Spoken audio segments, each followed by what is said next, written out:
ગઈ રાત્રે પશ્ચિમ કચ્છ પોલીસની ગુના શોધક શાખા એલસીબીના પીએસઆઈ ટીબી રબારી અને તેમની ટીમ રાત્રિ પેટ્રોલિંગ કરી રહી હતી ત્યારે ગઢસીસા નજીકના ગામે રહેતા ભાવસંગજી ભગુબા જાડેજાના કબજાના વાડામાં રાખેલી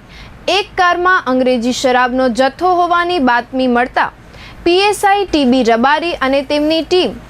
દરસડી ગામે પહોંચી આરોપી ભાવસંગજી જાડેજાના વાડામાં દરોડો પાડતા વાડામાં પડેલી કારમાં અંગ્રેજી શરાબની 527 બોટલ કિંમત ₹1,67,930 મળી આવેલ, પરંતુ આરોપી ત્યાં હાજર ન હતો। તપાસ દરમિયાન એવી હકીકત મળી છે કે અંગ્રેજી શરાબની આ બોટલો મોડી રાત્રે ડિલિવરી કરવાની હતી, પરંતુ પોલીસને બાતમી મળી જતા આ અંગ્રેજી શરાબનો જથ્થો ડિલિવરી પહેલા ઝડપાઈ ગયો હતો।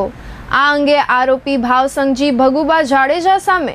પ્રોહિબિશન એક્ટ હેઠળ ગુનો નોંધી ફરાર આરોપીને પકડી પાડવા તપાસ હાથ ધરાઈ છે। દરસડી ગામે ગુનાશોધક પોલીસની ટીમ અંગ્રેજી શરાબનો વિક્રમી જથ્થો ઝડપી પાડતા ગઢસીસા પોલીસ ઉક્તિ ઝડપાય છે।